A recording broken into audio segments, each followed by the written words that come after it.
ओम नमः शिवाय। सावन सोमवार व्रत कथा। दोस्तों, सावन के महीने में सोमवार के दिन या किसी अन्य दिन भी भगवान शिव और माता पार्वती की कथा सुनने से मनुष्य को अनंत शुभ फलों की प्राप्ति होती है और उसके जीवन के समस्त दुख और कष्ट दूर हो जाते हैं और उनकी सभी मनोकामनाएं पूर्ण हो जाती हैं। दोस्तों, आज जो कहानी हम भगवान शिव और माता पार्वती को आपको सुनाने जा रहे हैं, यह बड़ी दुर्लभ कहानी है।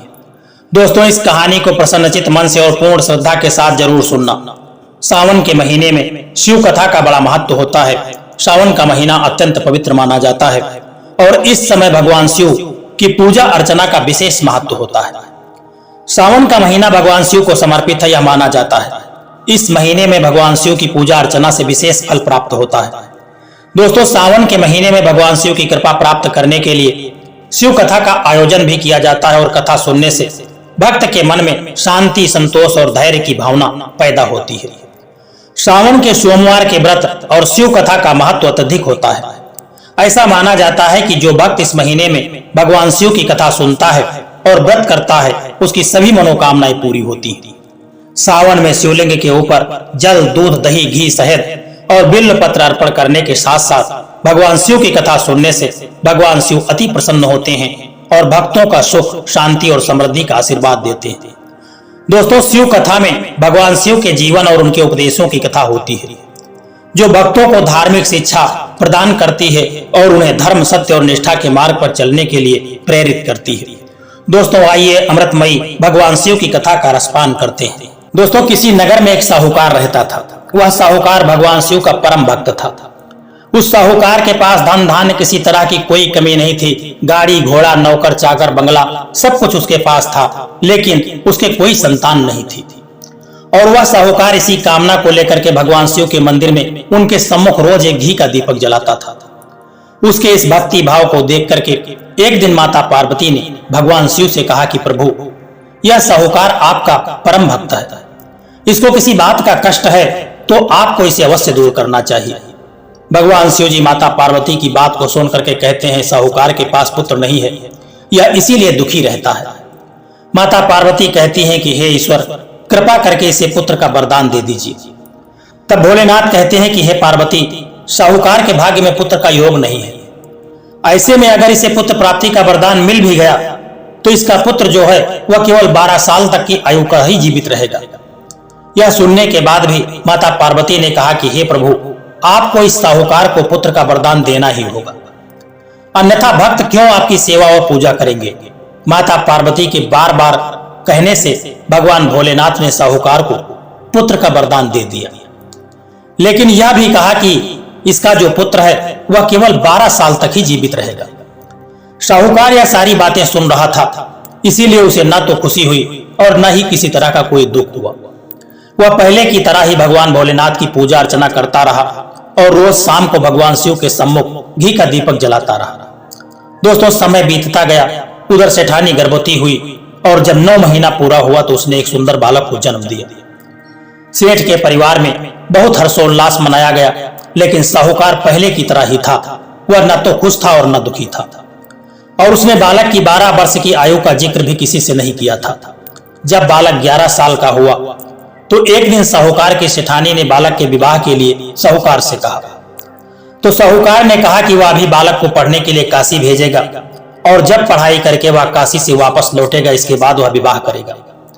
इसके बाद उसने बालक के मामा जी को बुलाया और कहा कि इसे काशी पढ़ने के लिए ले जाओ और रास्ते में जिस भी स्थान पर रुकना वहां यज्ञ करते और ब्राह्मणों को भोजन कराते हुए आगे बढ़ते जाना। वही लोग यह सब करते हुए रास्ते में जहां रुकते वही यज्ञ करते, ब्राह्मणों को भोजन खिलाते और उन्हें दक्षिणा देते। इसके बाद में वही इसी तरह से वह जा रहे थे कि रास्ते में एक राजकुमारी का विवाह होना था। जिससे उसका विवाह होना था वह एक आंख से काना था। तो उसके पिता ने जब अति सुंदर साहूकार के बेटे को देखा तो उनके मन में विचार आया कि क्यों न इसे ही घोड़ी पर बिठा करके शादी के जो भी काम है वो संपन्न करा दिया जाए। तो उन्होंने इस बात का मामा से बात की और इसके बदले वह बहुत सा धन देंगे। तो उसका मामा जो था बेटे का, वह राजी हो गया। इसके बाद साहूकार का बेटा विवाह की वेदी पर बैठ गया और जब विवाह कार्य संपन्न हो गया तो जाने से पहले उसने राजकुमारी की चुनरी के पल्लू पर लिखा कि तेरा विवाह तो मेरे साथ हुआ है, लेकिन जिस राजकुमार के साथ तुम्हें भेजेंगे वह एक आंख का काना है। इसके बाद वह अपने मामा के साथ काशी के लिए चला गया। उधर जब राजकुमारी ने अपनी चुनरी पर यह लिखा हुआ पाया तो उसने राजकुमार के साथ जाने से मना कर दिया। तो राजा ने भी अपनी पुत्री को बारात के साथ विदा नहीं किया और बारात वापस लौट गई। उधर मामा और भांजे काशी पहुंच गए। एक दिन जब मामा ने यज्ञ का आयोजन कर रखा था और भांजा बहुत देर तक सो करके बाहर नहीं निकला, तो मामा ने जब अंदर जाकर के देखा तो भांजे के प्राण निकल चुके थे। वह बहुत परेशान हुआ, लेकिन सोचा कि अभी यदि रोना पीटना शुरू करेंगे तो जो भी ब्राह्मण यज्ञ कार्य कर रहे हैं और भोजन कर रहे हैं यह सब छोड़ करके चले जाएंगे और यज्ञ का काम अधूरा रह जाएगा। जब यज्ञ संपन्न हुआ तो मामा ने रोना पीटना शुरू कर दिया। उसी समय भगवान शिव और देवी पार्वती उधर से निकल रहे थे। माता पार्वती ने भगवान शिव से पूछा कि हे प्रभु, यह कौन रो रहा है? तभी उन्हें पता चलता है कि यह तो भोलेनाथ के आशीर्वाद से जन्मा साहूकार का बेटा है, जिसकी आज 12 साल की आयु पूरी हो चुकी है। माता पार्वती कहती हैं कि हे स्वामी, इसे जीवित कर दें, अन्यथा रोते रोते इसके माता पिता के प्राण निकल जाएंगे। भगवान शिव कहते हैं कि पार्वती, इसकी आयु इतनी ही थी और अपनी आयु को वह भोग चुका है, लेकिन मां के बार बार आग्रह करने पर भोलेनाथ ने उसे जीवित कर दिया। लड़का ओम नमः शिवाय का जाप करते हुए जी उठा और मामा भांजे दोनों ने भगवान को धन्यवाद दिया और अपनी नगरी को वापस लौट पड़े। रास्ते में वही नगर पड़ा और राजकुमारी ने उन्हें देखते ही पहचान लिया। तब राजा ने राजकुमारी को साहूकार के बेटे के साथ बहुत सारा धन धान्य, हाथी घोड़े दे करके विदा किया। उधर साहूकार और उसकी पत्नी छत पर बैठे थे। उन्होंने यह निश्चय कर रखा था कि यदि उनका पुत्र सकुशल वापस नहीं लौटा तो वे दोनों छत से कूद करके अपने प्राण दे देंगे। तभी लड़के के मामा ने जाकर के साहूकार के बेटे और बहू को आने का समाचार सुनाया, लेकिन वे मान ही नहीं रहे थे। तो मामा ने कसम खाई और कहा कि आपका बेटा बिल्कुल कुशल है। तब दोनों को विश्वास हुआ और दोनों ने अपने बेटे और बहू का स्वागत किया। उसी रात साहूकार को स्वप्न में भगवान शिव ने दर्शन दिया और कहा कि तुम्हारे पूजन से मैं प्रसन्न हुआ। इसी प्रकार से जो भी व्यक्ति इस कथा को पढ़ेगा या सुनेगा उसके समस्त पाप और दुख दूर हो जाएंगे और उसके मन में चलने वाले सभी जो मनवांछित फल है उनकी पूर्ति होगी। दोस्तों, कहिए भगवान भोलेनाथ की जय। आइए सभी मनोकामनाओं को पूरी करने वाली दूसरी कथा का श्रवण करते हैं। दोस्तों, एक गांव में भगवान शिव का परम भक्त एक ब्राह्मण रहता था। पंडित जी जब तक रोज सुबह ब्रह्मा मुहूर्त में उठ करके नित्य कर्मों से निवृत्त होने के पश्चात भगवान शंकर का पूजन अर्चन नहीं कर लेते थे, तब तक उनको चैन नहीं मिलता था। जो कुछ भी उन्हें दान दक्षिणा में मिलता उसी से पंडित जी अपना और अपने परिवार का गुजारा करते थे। वह जो ब्राह्मण देवता थे इतने दयालु थे कि जब भी कोई जरूरतमंद उन्हें मिल जाता तो अपनी क्षमता के अनुसार उसकी सेवा जरूर करते थे। और इसी कारण से भगवान शिव के परम भक्त ब्राह्मण देवता गरीबी का जीवन व्यतीत कर रहे थे। पंडित जी की इस दानी प्रवृत्ति से उनकी जो पत्नी थी उनसे नाराज रहती थी, किंतु उनकी भक्ति परायणता को देख करके उनसे अत्यधिक प्रेम भी करती थी और इसीलिए वह कभी भी उनका अपमान नहीं करती थी। साथ ही अपनी जरूरत का धन वह पास पड़ोस और मजदूरी करके जुटा लेती थी। एक समय ऐसा आया जब मंदिर में दान दक्षिणा बहुत कम आने लगी, जिससे पंडित जी को आर्थिक तंगी का सामना करना पड़ा। घर की जो भी आवश्यकताएं थी, मूलभूत आवश्यकताएं थी, उनकी पूर्ति नहीं होने लगी और ब्राह्मण दुखी रहने लगा। दोस्तों, इसी तरह से दिन बीतने लगे। एक दिन महाशिवरात्रि का दिन आ गया और उस दिन भी पंडित जी हमेशा की तरह ब्रह्मा मुहूर्त में उठ करके नित्य कर्मों से निवृत्त होने के लिए नदी की ओर चल दिए। संयोग से उसी समय उसी राह से माता पार्वती और भगवान शिव निकल रहे थे। अचानक से पार्वती जी की नजर उस ब्राह्मण पर पड़ी। आज पंडित जी महाशिवरात्रि को लेकर के इतने उत्साहित नहीं थे जितने वे अक्सर हुआ करते थे। पार्वती जी की बात को समझते बिल्कुल देर नहीं लगी। उन्होंने भगवान शिव से कहा कि भगवान, यह ब्राह्मण देवता प्रतिदिन आपकी उपासना करते हैं, फिर भी आपको इनकी जरा भी चिंता नहीं है। पार्वती जी की बात को सुनकर के भगवान शिव कहते हैं कि देवी, अपनों भक्तों की चिंता मैं नहीं करूंगा तो और कौन करेगा। भगवान शिव की बात को सुनकर के पार्वती जी कहती हैं, हे स्वामी, आपने अब तक इस ब्राह्मण की सहायता क्यों नहीं की। तभी भगवान शिव कहते हैं कि देवी आप निश्चिंत रहिए, अब तक उसने जितने बिल्वपत्र भगवान शिवलिंग पर चढ़ाए हैं वही बिल्वपत्र आज रात्रि में उसे धनपति बना देंगे। यह बातचीत करके पार्वती जी और शिव जी जब चल दिए तो संयोग देखिए कि उसी समय उसी राह से एक व्यापारी निकल रहा था। उसने छुप करके भगवान शिव और माता पार्वती जी के बीच में जो भी वार्ता हुई थी वह सब कुछ सुन लिया था। व्यापारी ने अपना दिमाग दौड़ाया और सोचने लगा, अगर वह बिल्वपत्र ब्राह्मण से मांग ले तो धनपति हो सकता है, तो फिर मैं क्यों नहीं हो सकता हूं? जब उसी बिल्वपत्र से ब्राह्मण धनपति बन सकता है तो मैं भी हो सकता हूं। यही विचार करके वह ब्राह्मण के घर पहुंच गया और ब्राह्मण से कहा, पंडित जी, आपने अब तक के जितने बिल्वपत्र भगवान शिव के पूजन में चढ़ाया है उनकी शिवलिंग पर, वह सब मुझको दे दीजिए और बदले में मैं आपको 200 स्वर्ण मुद्राएं दूंगा। पंडित जी ने अपनी पत्नी से पूछा तो वह कहने लगी, पुण्य का दान ठीक तो नहीं है, किंतु अगर आपका मन करे तो दे दीजिए, हमें धन की तो जरूरत है ही, इसीलिए दे दीजिए। पंडित जी ने वह सारे बिल्वपत्र बोरे में भर करके 200 रुपये लेकर के सेठ जी को दे दिया। बिल्वपत्रों का बोरा लेकर सेठ जी पहुंच गए मंदिर और शिवलिंग पर चढ़ा करके देखने लगे कि कब शिव जी कृपा करेंगे और कब वह धनपति बन जाएगा। इंतजार करते करते सेठ जी को आधी रात हो गई।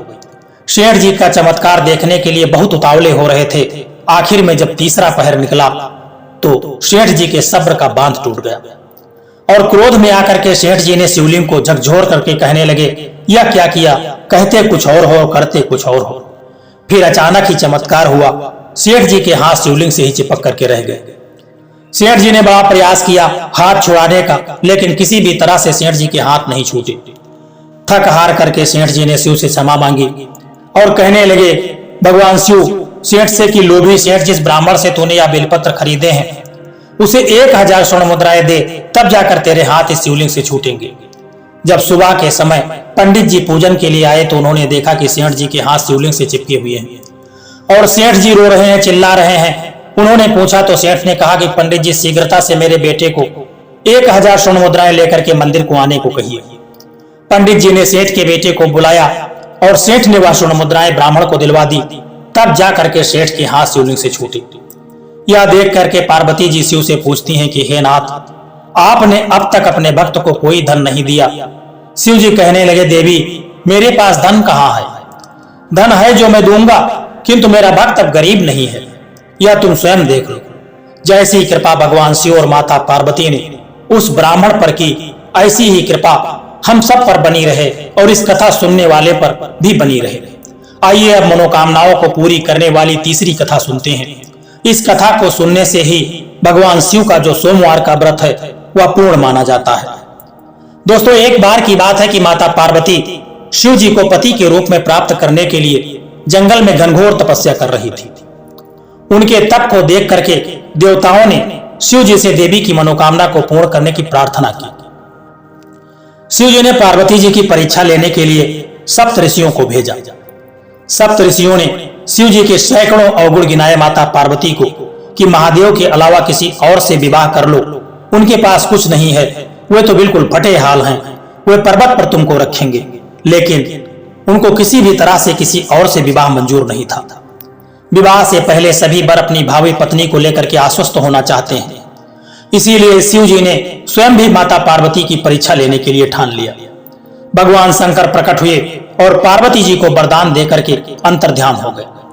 इतने में पार्वती माता जहां पर तप कर रही थी वहीं पास में एक तालाब था और तालाब में एक मगरमच्छ रहता था। उसी मगरमच्छ ने एक लड़के को पकड़ लिया। लड़का जान बचाने के लिए रोने लगा, चिल्लाने लगा। पार्वती जी उस बच्चे की चीख पुकार सुनी तो उनका हृदय द्रवित हो गया और वह चीख पुकार सुन करके तालाब पर पहुंच गई। देखती है कि मगरमच्छ लड़के को तालाब के अंदर खींच करके ले जा रहा है। उस लड़के ने देवी को देख करके कहा, मेरी ना तो माँ है, ना बाप, ना कोई मित्र, ना कोई हमारे सगे संबंधी हैं, आप ही मेरी माँ हैं, कृपा करके हे माता आप मुझे बचा लीजिए। इस तरह के उस लड़के की चीख पुकार सुन करके माता पार्वती ने कहा कि मैं तुम्हारी अवश्य रक्षा करूंगी। पार्वती जी ने कहा कि हे मगरमच्छ, इस लड़के को छोड़ दो। माता पार्वती की बात को सुनकर के मगरमच्छ कहने लगा, दिन के छठे पहर में जो मुझे मिलता है उसे मैं अपना आहार समझ करके स्वीकार करना, यही मेरा नियम है। ब्रह्मदेव ने दिन के छठे पहर में इस लड़के को हमारे पास भेजा, इसे मैं क्यों छोड़ दूं? पार्वती जी ने विनती की, तुम इसे छोड़ दो, बदले में तुम्हें जो चाहिए वह मुझसे कहो। मगरमच्छ कहने लगा, एक ही शर्त पर मैं इसे छोड़ सकता हूं। आपने जो भी तप करके महादेव जी से वरदान प्राप्त किया है, यदि उस तप का फल मुझे दे दो तो मैं इसे जरूर छोड़ दूंगा। पार्वती जी तुरंत अपने तप का फल देने के लिए तैयार हो गई। उन्होंने कहा कि मैं अपने तप का फल तुम्हें देने के लिए तैयार हूं, लेकिन तुम इस बालक को छोड़ दो। मगरमच्छ ने समझाया कि सोच लो देवी, जोश में आकर के संकल्प मत करो। हजारों सालों तक जैसा तप तुमने किया है वैसा देवताओं के लिए भी संभव नहीं है। उसका सारा फल इस बालक के प्राणों के बदले चला जाएगा। पार्वती जी ने कहा कि मेरा निश्चय पक्का है, मैं तुम्हें अपने तप का फल देती हूं, तुम इसको जीवन दे दो। मगरमच्छ ने माता पार्वती जी से तप का दान करने का संकल्प करवाया और तप का दान करते ही मगरमच्छ का देह तेज से चमकने लगा। मगरमच्छ कहने लगा, पार्वती देखो, तप के प्रभाव से मैं तेजस्वी बन गया हूं। तुमने जीवन भर की पूंजी एक बच्चे के लिए व्यर्थ कर दी है। चाहो तो अपनी भूल सुधारने का तुमको एक मौका मैं दे सकता हूं, तुम्हें यदि कहो तो अवश्य दूंगा। पार्वती जी ने कहा कि हे मगरमच्छ, तब तो मैं पुनः कर सकती हूं, किंतु यदि तुम इस लड़के को निगल जाओगे तो इसका जीवन वापस नहीं मिल सकता। देखते ही देखते वह लड़का वहीं अदृश्य हो जाता है और मगरमच्छ भी अदृश्य हो गया। पार्वती जी ने मन में विचार किया, मैंने तप तो दान कर दिया, अब पुनः तप आरंभ करूंगी। पार्वती जी ने फिर से तप करने का संकल्प किया और जैसे ही तप करने के लिए बैठने ही वाली थी, भगवान सदाशिव वहां से प्रकट होकर के कहने लगे कि पार्वती, भला अब क्यों तप कर रही हो? पार्वती जी ने कहा कि प्रभु, मैंने अपने तप का फल दान कर दिया है। आपको पति रूप में पाने के संकल्प के लिए मैं फिर से वैसा ही घोर तप करने के लिए आपको प्रसन्न करूंगी। महादेव कहने लगे कि मगरमच्छ और वो लड़का दोनों रूपों में मैं ही था। तुम्हारा चित्त प्राणी मात्र में अपने सुख और दुख का अनुभव करता है या नहीं, इसी की परीक्षा लेने के लिए मैंने यह लीला रची थी। अनेक रूपों में दिखने वाला मैं एक ही हूँ। मैं अनेक शरीरों से अलग निर्विकार हूँ। तुमने अपना तप मुझे ही दिया है, इसीलिए अब और तप करने की कोई जरूरत नहीं है देवी। तुमने अपने तप को दान करके उसे अनंत गुना बना दिया है। देवी पार्वती ने महादेव को प्रणाम किया और प्रसन्न मन से भगवान शंकर को विदा करके पार्वती जी भगवान शंकर की जय जयकार करने लगी।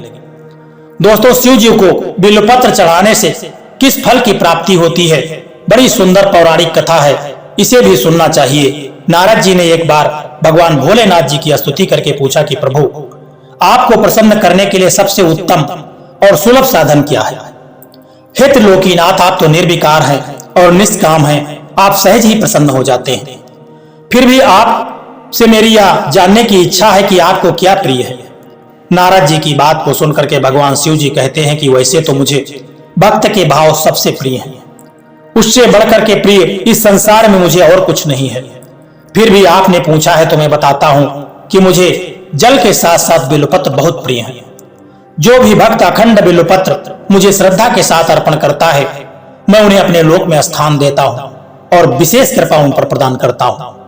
नारद जी भगवान शंकर और माता पार्वती की वंदना करके अपने लोक को चले गए। उनके जाने के बाद पार्वती जी ने भगवान शिव से पूछा कि हे प्रभु, मेरी यह जानने की बड़ी तीव्र इच्छा हो रही है कि आपको बिल्वपत्र इतना प्रिय क्यों? कृपा करके मेरी जिज्ञासा को शांत करिए। तभी भगवान शिव कहते हैं कि शिवे, बिल्लू के पत्ते मेरी जटा के समान हैं और त्रिपत्र यानी 3 पत्ते ऋग्वेद, यजुर्वेद और सामवेद की तरह हैं, और जो बिल्वपत्र की शाखाएं हैं समस्त शास्त्र का स्वरूप है। जो बेल का वृक्ष है, आप पृथ्वी का कल्प वृक्ष उसे समझिए, जो ब्रह्मा विष्णु शिव का स्वरूप है। हे पार्वती, स्वयं महालक्ष्मी ने शैल पर्वत पर बिल्लू रूप में जन्म लिया था, इसी कारण भी बेल का वृक्ष मेरे लिए अति प्रिय है। महालक्ष्मी ने बिल्लू का रूप धरा, यह सुनकर के पार्वती जी कौतूहल में पड़ गईं। पार्वती जी कौतूहल से उपजी जिज्ञासा को रोक न सकी। उन्होंने भगवान शिव से पूछा कि प्रभु, देवी लक्ष्मी ने आखिर बिल्लू के वृक्ष का रूप क्यों धरा? आप यह कथा विस्तार से कहिए। भगवान भोलेनाथ कहते हैं कि देवी पार्वती, कथा सुनिए, बड़ी सुंदर कथा है। शिव जी कहते हैं कि हे देवी, सतयुग में ज्योति रूप में मेरे अंश का रामेश्वर लिंग था। आदि देवों ने उसका विधिवत पूजन अर्चन किया था। इसका परिणाम यह हुआ कि मेरे अनुग्रह से वाणी देवी सबकी प्रिय हो गई। वह भगवान विष्णु को सतत प्रिय हो गई। मेरे प्रभाव से भगवान केशव के मन में वाणी देवी के लिए जितनी प्रीत उपजी, वह स्वयं लक्ष्मी जी को नहीं भाई। लक्ष्मी देवी का श्री हरि के प्रति मन में कुछ दुराव पैदा हो गया। वह चिंतित और रुष्ट होकर के चुपचाप परम उत्तम श्री पर्वत पर चली गई। वहां उन्होंने तप करने का निर्णय किया और उत्तम स्थान का चयन करने लगी। महालक्ष्मी ने उत्तम स्थान का निश्चय करके मेरे लिंग विग्रह की उग्र तपस्या प्रारंभ कर दी। उनकी तपस्या कठोर होती जा रही थी। हे परमेश्वरी, कुछ समय के बाद महालक्ष्मी जी ने मेरे लिंग विग्रह से थोड़े दूर पर एक बिल्व वृक्ष का रूप धारण कर लिया। अपने पत्तों और पुष्प के द्वारा निरंतर मेरा पूजन करने लगी। इसी तरह से महालक्ष्मी ने 1 करोड़ वर्ष तक घोर आराधना की। अंततः मेरा अनुग्रह प्राप्त हो गया उनको। मैं वहां प्रकट हुआ और देवी से इस घोर तप का आकांक्षा पूछ करके वरदान देने के लिए मैं तैयार हुआ। महालक्ष्मी ने मांगा कि श्री हरि के हृदय में मेरे प्रभाव से बाघ देवी के लिए जो स्नेह पैदा हुआ है वह समाप्त हो जाए। शिव जी कहा कि मैंने महालक्ष्मी को समझाया कि श्री हरि के हृदय में आपके अतिरिक्त किसी और के लिए कोई प्रेम है ही नहीं। बाघ देवी के प्रति उनका प्रेम नहीं अपितु श्रद्धा है। यह सुनकर के लक्ष्मी जी प्रसन्न हो गई और पुनः श्री विष्णु के हृदय में स्थित होकर के निरंतर उनके साथ विहार करने लगी। इतना कहने के बाद भगवान शिव कहते हैं कि हे पार्वती, महालक्ष्मी के हृदय का एक बड़ा विकार इस प्रकार दूर हुआ और इसी कारण हरि प्रिया उस वृक्ष के रूप में सर्वदा अतिशय भक्ति से भर करके यत्न पूर्वक मेरी पूजा करने लगी। हे पार्वती, इसी कारण से बिल्व का वृक्ष, उसके पत्ते, फल, फूल आदि मुझे बहुत प्रिय हैं। मैं निर्जन स्थान में बिल्व वृक्ष का आश्रय लेकर के रहता हूँ। बिल्व वृक्ष को सदा सर्व तीर्थमय और सर्वदेवमय मानना चाहिए। इसमें जरा भी संदेह नहीं करना चाहिए कि बिल्व पत्र, बिल्व फूल, बिल्व वृक्ष के चंदन से जो भी मेरा पूजन अर्चन करता है वह भक्त मेरा सबसे प्रिय होता है। बिल्व का वृक्ष भगवान शिव के समान ही समझो। वह मेरा शरीर है जो बिल्व पत्र पर चंदन से मेरा नाम लिख करके मुझे अर्पित करता है। मैं उसे सभी पापों से मुक्त कर देता हूँ और अपने लोक में उसे स्थान देता हूँ और उस पर मैं विशेष कृपा बनाए रखता हूँ। हे देवी, उस व्यक्ति को स्वयं लक्ष्मी जी भी नमस्कार करती हैं जो बिल्व पत्र से मेरा पूजन अर्चन करता है। जो बिल्व में मूल प्राण छोड़ता है उसको रुद्र देह प्राप्त होता है और ऐसे मन पर सदैव महालक्ष्मी की कृपा बनी रहती है और साथ साथ भगवान नारायण की भी कृपा उस व्यक्ति पर बनती रहती है। दोस्तों, यह भगवान के शिव के सावन सोमवार की व्रत कथा आपको कैसी लगी है एक प्यारा सा कमेंट करके जरूर बताना। और यदि वीडियो आपको पसंद आया, अच्छा लगा है तो इस वीडियो को लाइक, शेयर करना और चैनल को सब्सक्राइब करने की भी कृपा कर देना, क्योंकि ऐसी ही भक्तिपूर्ण कहानियां आपको मिलती रहें। दोस्तों, जय श्री कृष्णा, राधे राधे।